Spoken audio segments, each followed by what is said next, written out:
So far, life at Toyota has been pretty damn good in the 2027 F1 season here of this F1 24 career mode. But we now come to Miami, a return of this track to the calendar for this season, and a big unknown on how we're going to do around there. But last time out, we were down under at the Australian Grand Prix. If you guys did miss that episode, then be sure to go check it out before you see this one, as it was a very chaotic fight in the midfield. And at the front, well, it went all the way down to the final lap, the final sector indeed, between Leclerc and Verstappen. Red Bull Ford v Ferrari swapping on the last lap into the final couple of corners, and even some last minute moves for our teammate Yuki Tsunoda, getting 2 positions in one go to climb up to P7. A lot of action at the end there, and we managed to pull off a very convincing one stop, which might open up the door. And it was our first real assessment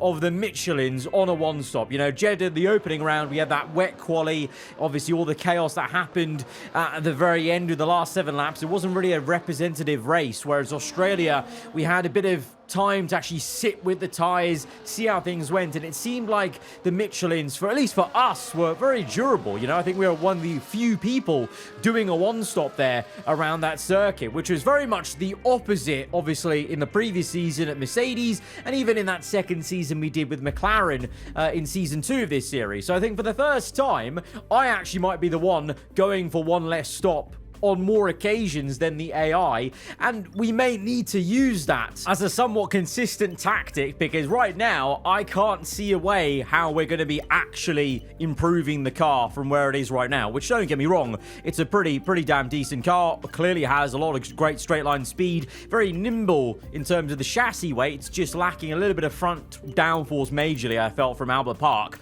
But all those sort of upgrades, they're locked away under this fantastic new system with recognition, which just doesn't really work in reality when you're moving team to team as you would do in a career mode on a game to keep things interesting. So yeah, I don't know. It's going to be very track dependent. To be fair, quite a few times last season, the Toyota and other teams, including this one, BMW Williams, who approached me for a secret meeting.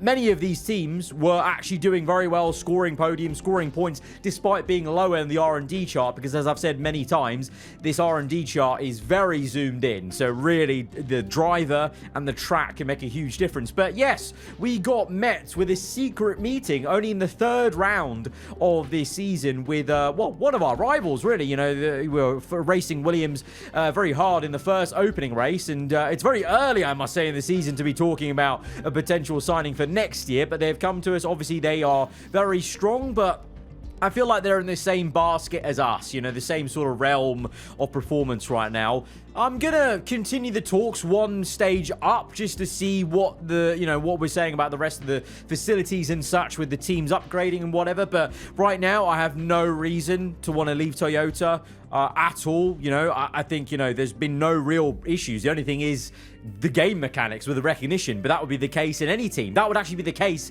if I moved to Williams. I wouldn't be able to do the final upgrades at Williams, at any of the lower teams, really, because it's so hard to gain recognition, I guess, unless you're there for multiple seasons. So, yeah, right now, no need to think about leaving the team, and right now just focus on trying to maximize everything we can, hoping that towards the second half of the season, there will be a point where we can do some upgrades, because on paper, it looks like we're going to need them to really mount a sustained championship charge, because Mercedes continue to upgrade and quite rapidly, I must say, the biggest improvements. They've gone from the worst team on the grid all the way up to technically 3rd. Ferrari improve as well. Aston Martin in there, and Red Bull Ford. McLaren really plateauing, so their huge advantage in Jeddah has been already completely bridged, at least on this chart. I say on this chart because remember, last season, we were at Mercedes and we were looking down upon, Toyota, Williams, High-Tech, Audi in this very similar situation, and then our jaws were dropping when you got Albon in the Williams getting pole, Tsunoda getting some podiums in there, Behrman getting top 5. So this chart really doesn't mean that much, but it gives you a little indication, at least, of where the momentum is going, maybe in terms of some small upgrades that do at least make some sort of change, because clearly Mercedes, especially for example, look quicker around Albert Park than they did in Jeddah, so they should look even quicker now going into Miami. Whether that's going to be enough to actually turn the tide of just how the cars are doing this season, I don't know, but let's see. Let's go into the sprint quali, as it's a sprint round for the Miami GP. Welcome back to Miami and welcome to qualifying. Only raw speed will separate these drivers today, but the question is, who's got what it takes to get pole?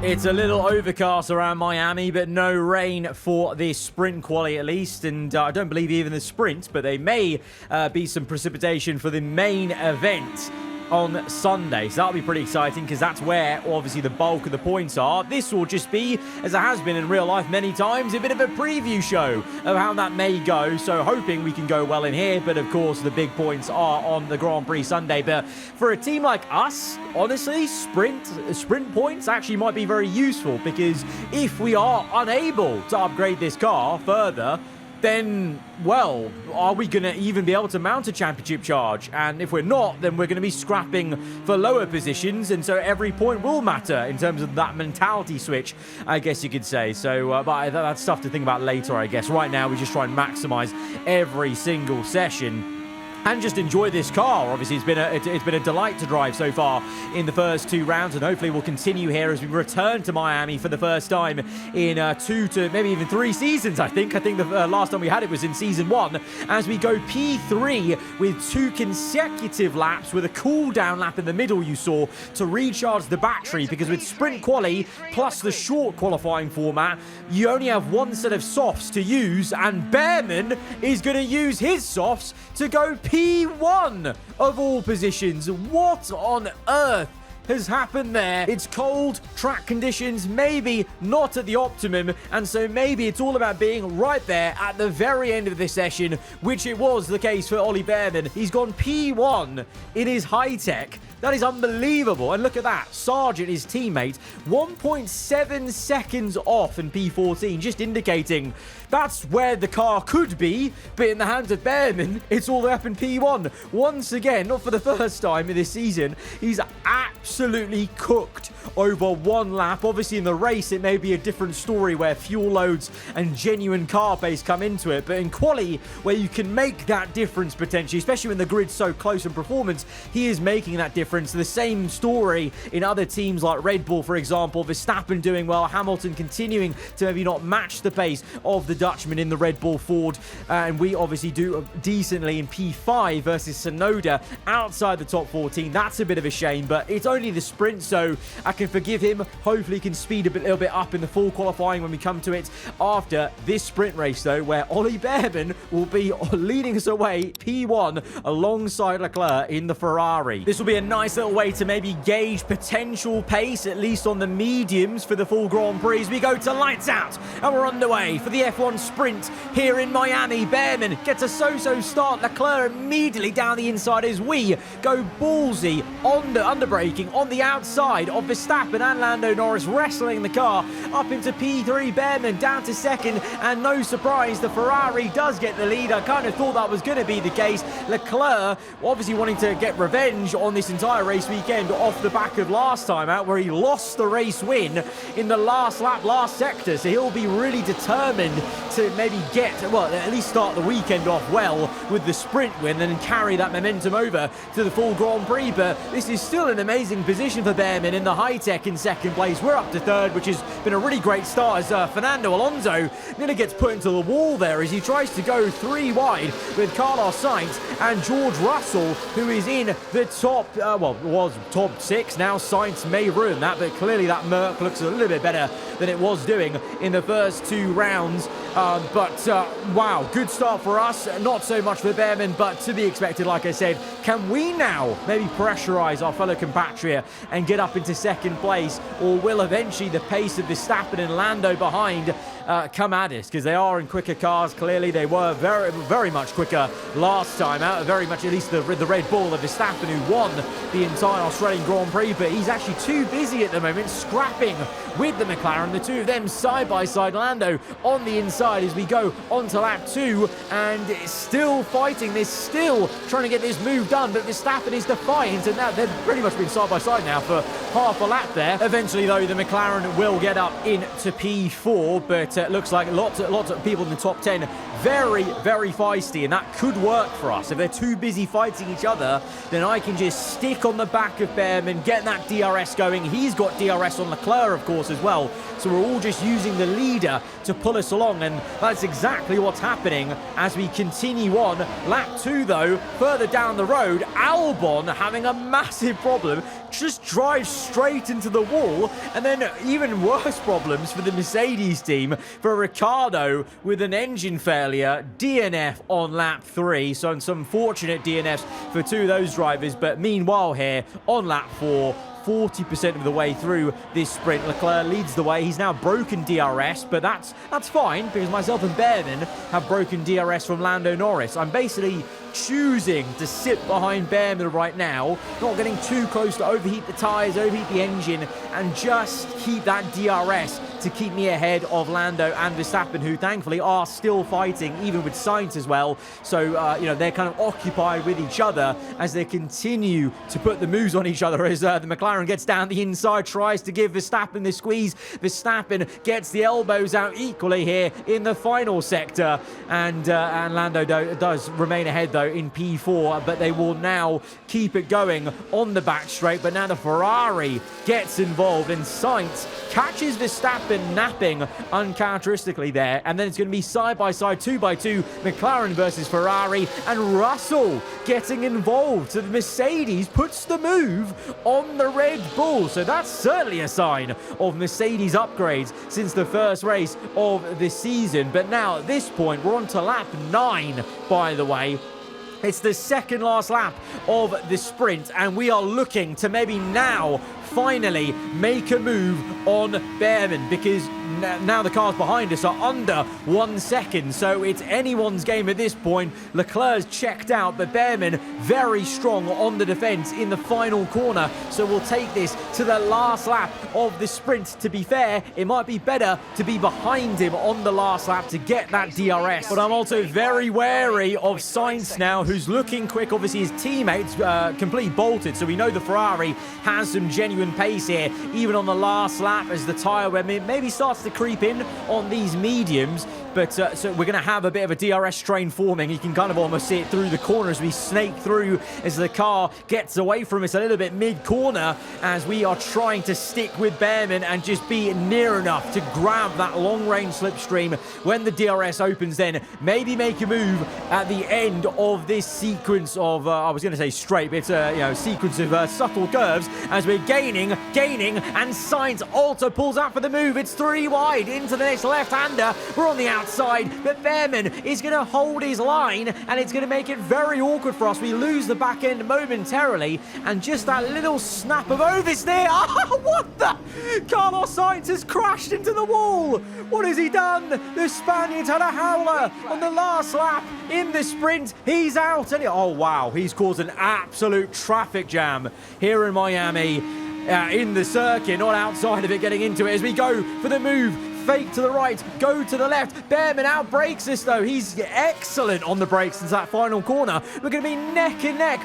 Former Formula 2 teammates in this career mode, remember, battling it out at the top of Formula 1. You love to see it. Unfortunately, we couldn't grab this second place. That high-tech has some great acceleration. To be honest, most of the other cars seem to have much better acceleration than this Toyota. We have straight-line speed at the end of the straights, but the other cars around us definitely have better corner exits, whether that's to do with traction or maybe downforce, because like I said, we're lacking a bit of downforce. We're lacking those 2 final upgrades on the rear and the front downforce, so maybe it's that. I don't know, but either way, it does seem like we get out traction quite easily. We did so in Jeddah, we did so there with Behrman, but still awesome, you know.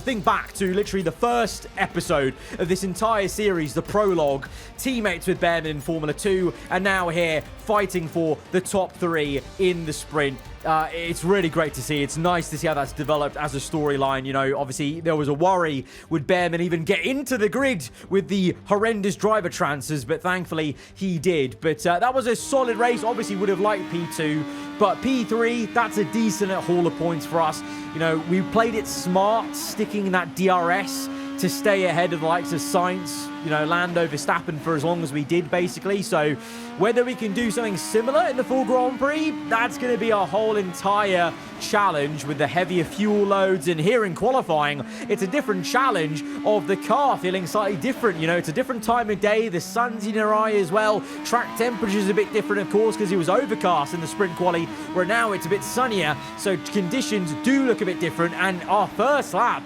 is a bit of a howler. It's only P11. So even though the F1 sprint is kind of like a preview of the Grand Prix, when you have condition changes like the ones we've had from overcast to now sunny, it could change things for sure, as we're racing Sainz on the entry of our second flying lap. Don't know what he was doing, whether that was a little bit of revenge and a bit of anger from the Spaniard following the sprint crash he had right behind us. I don't know whether he blamed us or not. I feel like he just drove into the wall all by himself. Whatever the case was, we were side by side with the Spaniard as we started our qualifying lap, and he broke a bit of his front wing at the start of it, and it hasn't been a great second flyer. Not entirely all the Ferrari's fault. You know, we haven't been great in the middle sector, and the last sector we only narrowly improve, and we improve back up to P11 because we actually got pushed down to, I think it was P14, and oh no, oh wow, okay, you know what? This race weekend, it seems something's in the Miami air for Ollie Bearman. He is him. He is on proper pole position for the full Grand Prix. And then also, let's be real, absolutely insane performance from Oscar Piastri as well in the Haas Cadillac team to be on the front row. What on earth? The American team will be elated with that in this first American GP of the season. Tsunoda actually heard me, it seems, of my disappointment from his sprint quali performance, because he's outdone me. We're down in P11. He's all the way up in P5, so he's absolutely done me. And we've had a bit of a quality to forget, really, but a few others also in there. Sainz a bit down the order. Again, Ocon and Williams not looking as great around here. So that's a bit of a head scratcher for us, because Bearman and Leclerc, they're still up there, but we lost pace in that transition from sprint to full qualifying. Hopefully we can find some more pace in the full race and try and do something, but our task is now a lot harder from P11. And how on earth is the front going to look with a high-tech and a Haas Cadillac starting on the front row? Let's go to the grid. Well, it's no secret that F1 is booming in popularity right now in the USA. Today's race, one of 3 in the United States, is a testament to that. It's time for the Miami Grand Prix. A lap of the Miami Grand Prix features 3.36 miles of track around the Hard Rock Stadium, and 19 corners make up the Miami International Autodrome, which will challenge the drivers in a tight wheel-to-wheel race. Before we begin, let's take a quick look at the grid lineup for today's race. Ollie Bearman lines up on pole position, and Oscar Piastri completes the front row. Moving on to the rest of the grid, we have Leclerc, Norris, Tsunoda, Verstappen, Perez, Russell, Hamilton, Fernando Alonso, and RB, Ocon, Stroll, Sainz, Hülkenberg, Albon, Ricciardo, Sargent, Joe, and Frederick Vesti. It's almost time for those 5 red lights to go out then. Let's see who can prevail today. And alongside me, a man, well, what more can I say? But he's a legend, Anthony Davidson. Let's look at their season, and particularly against their teammate. Fair to say, they've got the better of them more often than not. Now, sadly, things didn't work out for them last time. It was a bad race. Question is, though, can they recover today? Yes, they can, Crofty. You've got to put it behind you. Whatever happened last time, I was always told as a driver, park it, forget about it. Obviously, feel the pain when it happens, but then you can't dwell on it and carry that through to the next race. So put it behind you and just crack on with this race coming your way now. So we're outside the top 10. I was disappointed with how that qualifying went, especially, you know, with Tsunoda being up there, showing the car did have some pace in those warmer conditions in the full quali compared to the sprint quali. So we're thinking outside the box because of the weather situation. There's a forecast for some rain, you can see. That one icon of wet weather coming at a point where I feel like if we start on hards, we could avoid making a first pit stop onto a second set of slick tyres and just go straight to wets. No one else has thought about this, and that's off the back of, remember last episode, the majority of the top 10 were not afraid to start on hards. So we know with these new Michelins, the teams aren't afraid to start on the hard tyres, but they really don't see any point risking it on the hards and hoping for that wet period.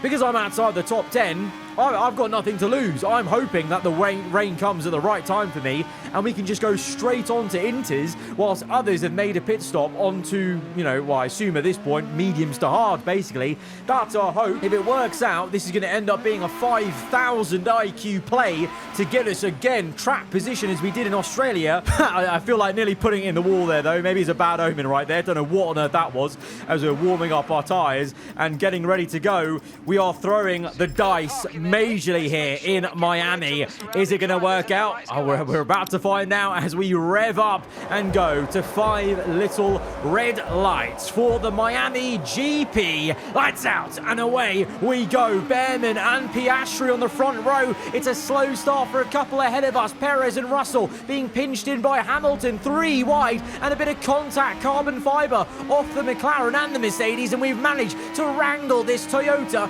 up into P9. It's another cracking start for us on the outside of turn 1 into turn 2 as Hamilton and Perez are still side by side. Piastri now, I can see, leads the way then in the Haas Cadillac. So the American team leads this American GP. They're going to be pretty happy with that. Behrman down to second, Lando third, Leclerc P4, Verstappen ahead of Tsunoda, who remains in P6. So decent stuff there for Yuki as we look to maybe make a pass. Perez going for the move on Hamilton. Can we make it a double pass? I think we might just hit the apex. Oh, that's a textbook execution there. Hamilton and Perez too busy looking each other, and we just catch them both napping. We're up to P7, and this is on the hards, remember. So to jump so many positions on the harder compound is very solid for us. We can now be a complete nuisance to all the drivers behind us because Tsunoda ahead of us on mediums. You know, once we set into a rhythm, he should be a bit quicker in these opening laps. But at the moment, Piastri comes through the final corner, leading the way in that Haas Cadillac. Behrman second. He's being dropped a little bit. You know, Lando's closer to Behrman than Behrman is to Piastri. So I fear maybe for Ollie Behrman, it's going to be a repeat of the sprint going down the order. We're going down the order as these guys on mediums are coming at me at a rate of knots. It was 3 abreast for us once again with the McLaren and the Red Bull Ford. We've managed to stay ahead, but we're Operation Annoying them has begun basically, because now there's a 2-second gap to Tsunoda. So basically at this stage of the race, my job is to be the best teammate in the world and give Tsunoda a nice cushion and defend as much as I can. Meanwhile, speaking of defense, for Behrman, it's unfortunately going to be non-existent here because the McLaren is a much better car and Norris is going to get up into second place surely, and the high-tech is going to have to give that position up, and I imagine very rapidly the Brit in the McLaren is going to be looking to chase after his former teammate Oscar Piastri. Of course, they've never actually been teammates on this game, remember, because I replaced Piastri in season 1, but obviously in real life McLaren teammates now swapping positions. McLaren ahead of Haas Cadillac. The AI love getting close to the wall there, by the way. They're like a pixel away from a crash every time, I swear, as Leclerc in the background you can see on the ladder has overtaken, or is looking to overtake Behrman. He's defending very hard actually, and he's actually managed to stay ahead for now, has Ollie, but eventually that Ferrari should get him. So I feel like Piastri and Behrman are both going to drop down to maybe just out of Tsunoda. I don't know if Tsunoda's going to have the pace to overtake them, but I think that will be the order. You know, 1 Ferrari, 1 Red Bull, 1 McLaren in the top 3. Speaking of Red Bull, Hamilton now goes for the move, and as much as I tried to defend with battery use, he just had too much pace for me there with the DRS, so he's past this. And now Perez is attacking me because look at the bottom right. I've got no battery. That usual problem I keep having on this game is it's so difficult, even with the maxed out cars or near maxed out cars, to save battery. It's just not like it was in previous F1 games where, you know, 3 seasons in, it's just like you don't have to do any management. You still have to do so much management with the battery, and it's difficult when you're trying to, you know, keep ahead of what are quicker cars, basically. You know, you get desperate, you know, using overtake mode all the time to stay ahead, and so you get into situations like this where Perez, we've overtaken him with DRS, but he's really coming at us because I just don't have deployment midway through corners or medium speed corners to stay ahead. We do manage to actually get that move done, but that's because we're in a tight technical section. Now we get onto this back straight and Perez will be all over us again as Hamilton now tries to chase after Tsunoda, and we see Leclerc. Oh no! Oh no, that's a shame. Oscar Piastri's race has ended prematurely. Lap 8. And the Australian is going to park up with an engine failure. I mean, it wasn't going to be a top 3 anyway in this race, but still, that is a massive shame for the American outfit to be having a DNF in one of their home races this season. So the order now is Lando from Verstappen, Leclerc, Behrman up to P4, Tsunoda P5. Not for too long, though, actually, as I say that. Very nice timing. Hamilton steals P5, so Tsunoda back down to P6. But we're closing back to Tsunoda. Even though I'm being chased after by Perez, we're both catching Tsunoda. So I think lap 9 now, I feel like the medium tyres that these guys are on, they're starting to wear, and more so for Tsunoda compared to others. Although I say that, Tsunoda must be hearing me in the comm box here because he's actually now attacking Hamilton to re-overtake him here. Go on, Yuki. Get the move. No. Hamilton squeezes him out, and now this might just invite us to make the move on the outside. Oy, oy, oy.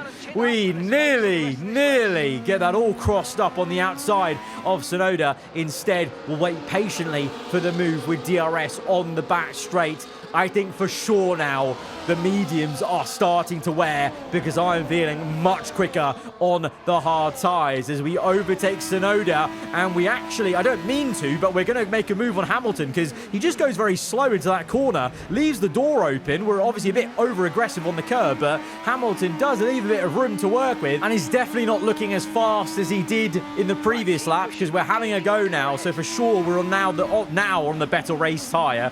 But of course, they'll be going on to a set of hards, but I'm really hoping still, remember, I'm really hoping the rain is on the way. Right now, it's looking a bit too sunny for my liking at this point of the race. If the rain is to come, it needs to get rapidly darker in the next 5 laps. As we overtake Hamilton, we are on the quicker tyre at this stage now as people are peeling in to the pits. Tsunoda's in, Leclerc is in, Behrman continues on with me, as does Hamilton. Verstappen and Lando also still going on for one more lap, but eventually they will all come in the next 2 to 3 laps, and that's why I'm not too bothered about letting Hamilton by here. We don't need to fight him too much. We're not desperate, but at the same time, if we can make that repass, then we'll go for it, but we're just taking it nice and easy because remember, yes, even if the rain comes, I need to take these tyres to that period, if that is to come.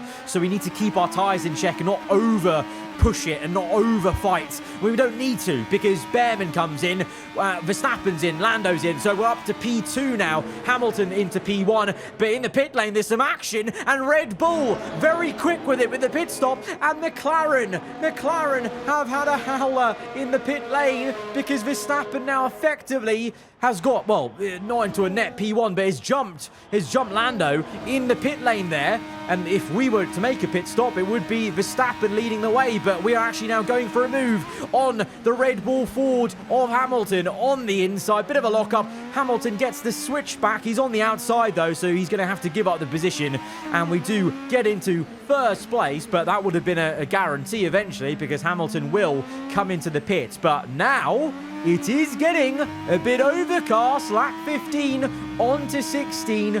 We are the only man here that has not made a pit stop. Verstappen is second place behind us by about 12 seconds. Lando third, Leclerc fourth, Behrman P5, and it is getting darker and darker. The clouds are descending in Miami. Lap 18, I'm wondering though, is the rain coming? I asked my engineer, and very nicely, the second I asked him, I didn't realize it started raining, because he said on the radio, we think this rain will continue for 10 minutes. And I thought, continue? What do you mean continue? And then I looked at my chassis, I looked at the halo, and saw some spits of rain. It has finally started to rain, and I think we're in business here, boys and girls. I think we're in business here.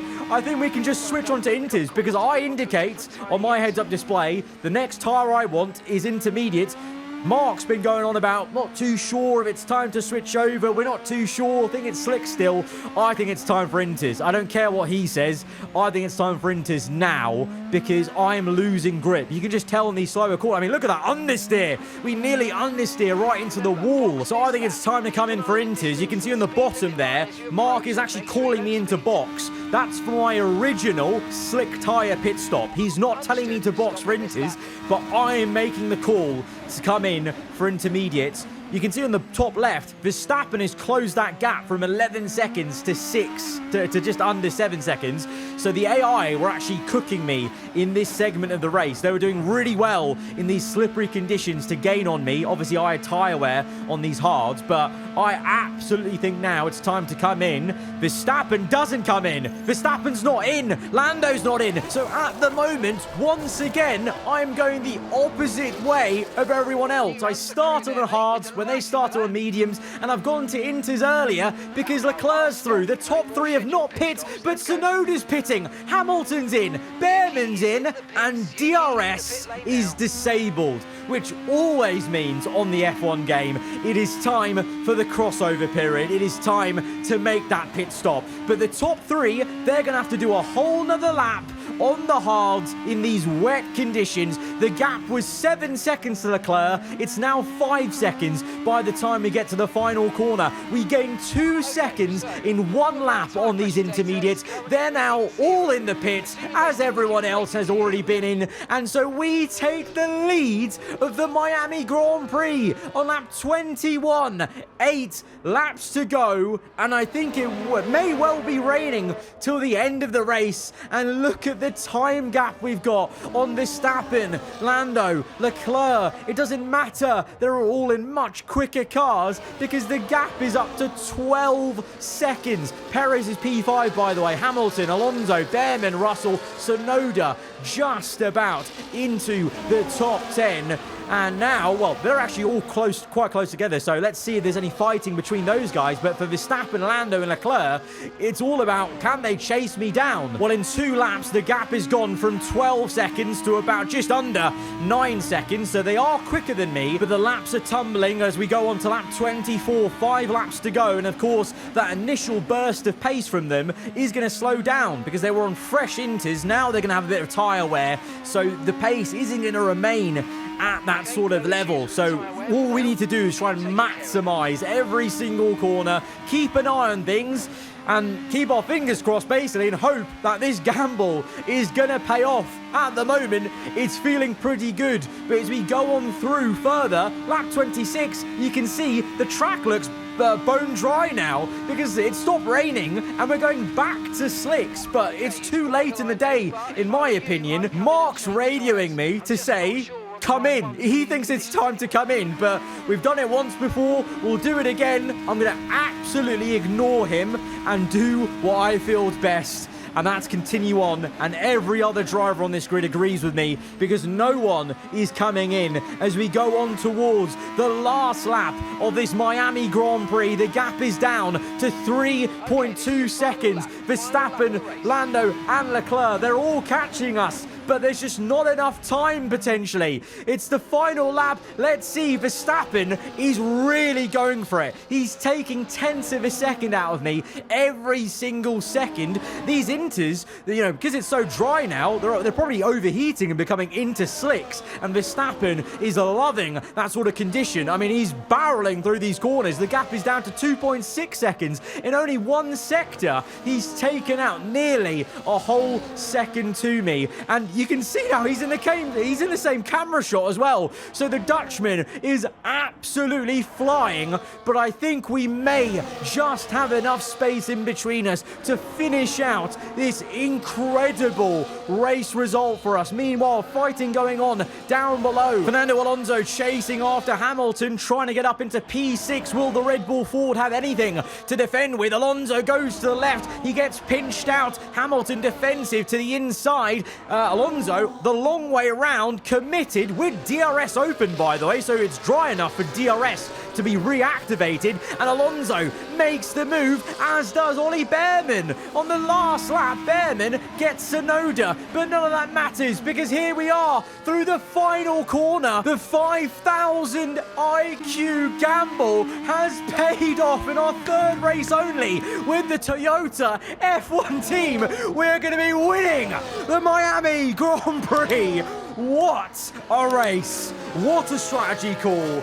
That was so good. We have absolutely finessed this entire race. And that's the checkered flag. What an amazing victory in what has been a great Miami Grand Prix. Well, they were clearly at one with their car today, Crofty, out there. New regulations, of course, for this season. And you can tell that they've done their homework. They've studied, they've put probably a lot of time in the simulator, worked well with their engineer. And, I mean, they were absolute joy to watch out there today. They really were. This is a team that isn't afraid to take risks, whether that's on the circuit or in the new talents they hire. Today, those risks certainly paid off. Hey, there's a reason Toyota hired me. There's a reason. They wanted a championship material driver in their team. That's what they're getting with those kind of strategy calls, because Mark wanted me to come in for slicks. He wanted me to come in for another pair of slicks off the Inters. We ignored it all, and we have won this race. We take the lead of the Drivers' Championship, but we're far from championship actual material. We've got a long way to go with this team. We need to make some serious upgrades. We can't count on strategy plays like that week in, week out. But for now, we can enjoy this. What a race. What an episode. Guys, if you have enjoyed it, be sure to hit the like button. Let me know what you thought in the comments below. If you're around here, then do get subscribed for weekly Formula 1 content. I'll see you guys next time. Goodbye.